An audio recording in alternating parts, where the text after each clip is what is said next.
that I've constantly used in my stories. What we hear, what we see, and what we feel. So sight, sound, and touch. Those are my personal favorite three. You're more than welcome to use them, but you also know that you have smell and taste. As long as you use three of them, you're golden. Now, I know that, sound and sight and touch are easy to use. Smell, pretty easy, but taste is one of the hardest things to work into a scary story. If you can't use taste, don't panic. You've got those other senses that you can use, but I just don't want you to force taste into a creepypasta, right? I don't want to read a story where John walks into the room, the door slams shut behind him, he licks the doorknob, it tastes of death. Don't have characters randomly licking things because it just won't set the mood, right?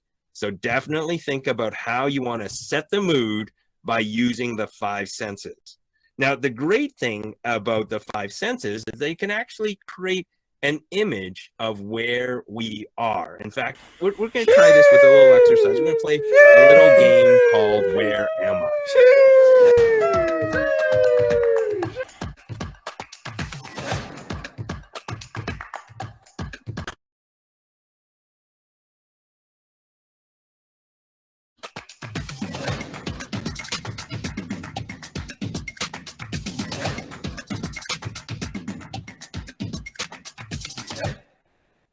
All right, so we are going to play a little game called Where Am I? I'm going to describe a different place, and I want you to type in chat if you think you know where I am, based on the clues that I give you using some of the five senses, okay?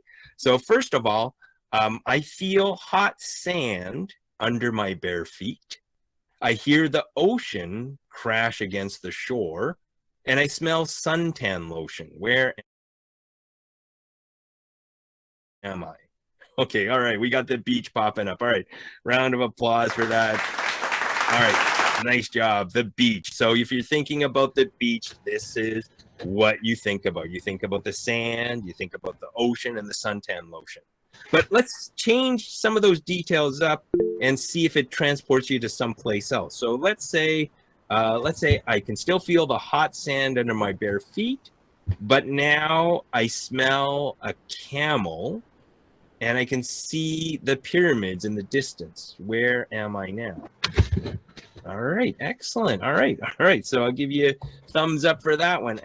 But what the hell, boy? Excellent. So when you're thinking about camels and the pyramids combined with the sand, you're starting to think about the desert. So those clues can create an instant picture in our minds. Now let's try another one. This time, let's go indoors. And this time I'll give you one. I smell chlorine in the water. Type in chat, where am I if I smell chlorine in the, oh yeah, the pool. Look at those pop up so quickly. Excellent. Captain America salute for that one. Excellent. All right.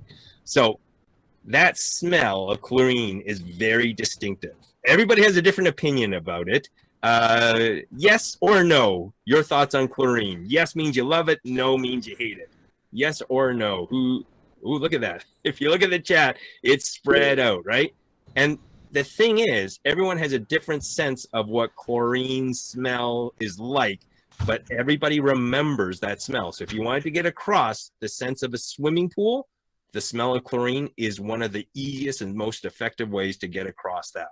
All right, let's try another one. I can feel the biting cold wind against my cheek. Look at this dude. Wait till you see. In the distance, I can see a polar bear against the snowy background. Yeah, there we go. You stupid. Oh, excellent, the Arctic. All right, I'll give you a Spider-Man toast for that one. Excellent. Bruh. All right, so when you think about the Arctic, you think about the cold, and you feel it, and you might see a polar bear. Okay, now here's the thing. This is a writing trick, okay? If you can come up with a signature detail about a place or a person, it will create an instant picture in our minds. And we're going to try this out right now. I'm going to describe a city. I'm going to describe a city.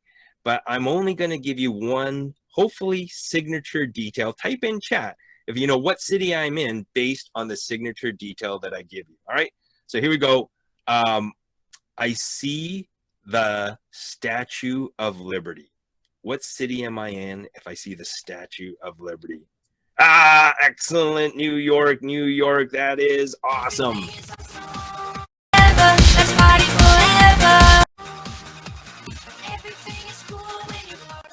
All right, so when you see this, I know there are other cities that have replicas of the Statue of Liberty, but this is a signature detail that people connect with New York. In fact, there are a couple of other signature details people connect with New York. What are other landmarks? Type in chat if you think you know of another landmark that would land us in, oh, Central Park, that's a good one.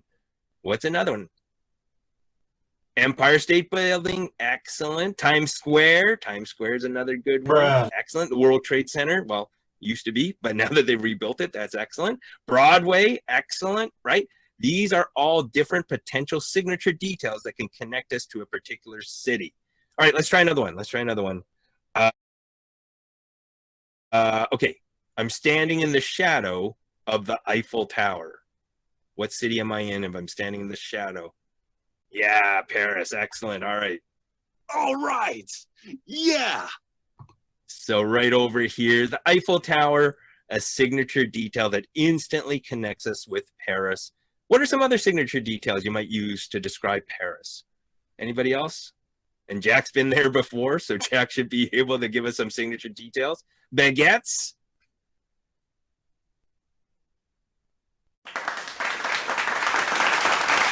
Croissants. Okay, the smell of bread.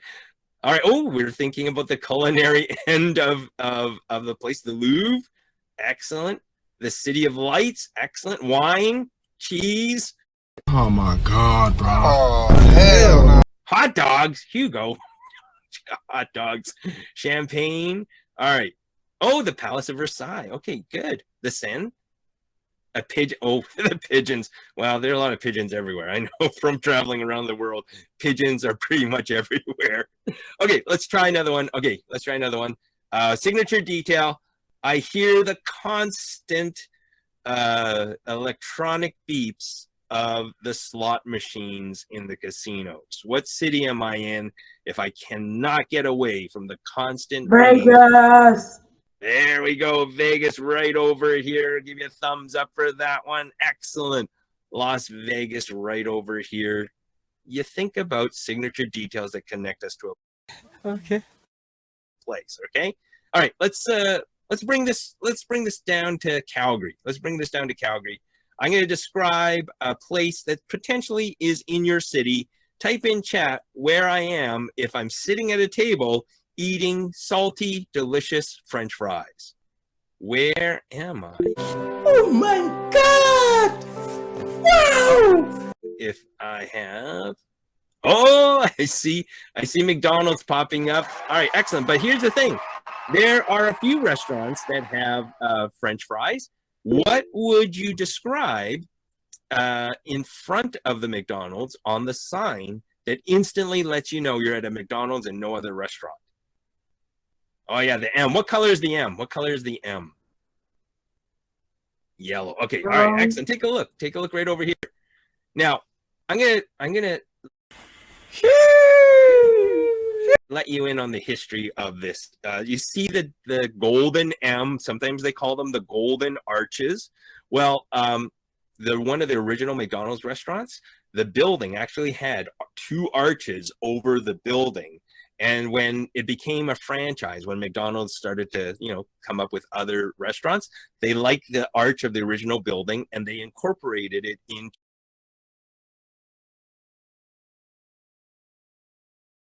their sign, which is why you have the golden M or the golden arches. But the thing that's really cool about this is later on, graphic designers played around with the design. So do me a favor for a second. I want you all to close your eyes. Close your eyes for just a second. And I want you to imagine two McDonald's French fries, two golden, delicious McDonald's French fries that are sort of side by side. And then in your mind, I want you to bend those fries so that the ends of the fries meet and form the letter M, okay? Now, once you can picture those two fries bent to form the letter M, I want you now to take a look at the McDonald's sign again. Type in yes if you can now see the French fries on the sign. Can anyone see the French fry? Yeah, see? That's a little detail. Just with a little bit of shading, they made the M also look like French fries. Just a little bit of shading, a little tiny detail that can create that image. All right, let's keep going. Let's lose the McDonald's sign and replace it with a cartoon drawing of a red-haired girl in pigtails. What restaurant are we in when you see a cartoon drawing of a red-haired girl? Look at that, Wendy's. Excellent. All right. So popping up Wendy's. This would be a trademark logo. This is something that's connected to Wendy's and no other restaurant. It's a signature detail that businesses use to identify themselves. And if you look around at many different businesses at their trademark logos, you'll see how they use a signature detail to identify themselves. All right, let's lose the girl, replace her with an old man with glasses, black tie, and a white goatee. His face is on a bucket of chicken. Excellent. All right, I see KFC popping up there.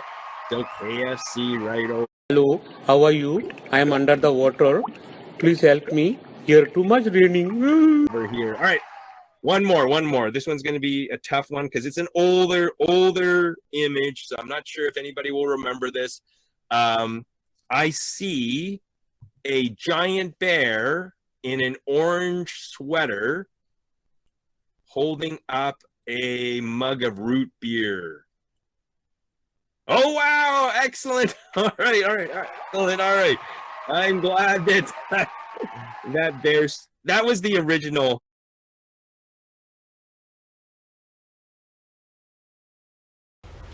Wait a minute. Who are you? That was the original mascot and logo for A&W. Now they have the bald guy who talks about plant-based burgers. But when I was a kid, when you saw the A&W root bear, you knew you were going to get some root beer. So obviously they wanted to play around with bear and beer as a way to build up their mascot. All right. So there is our game. Where am I?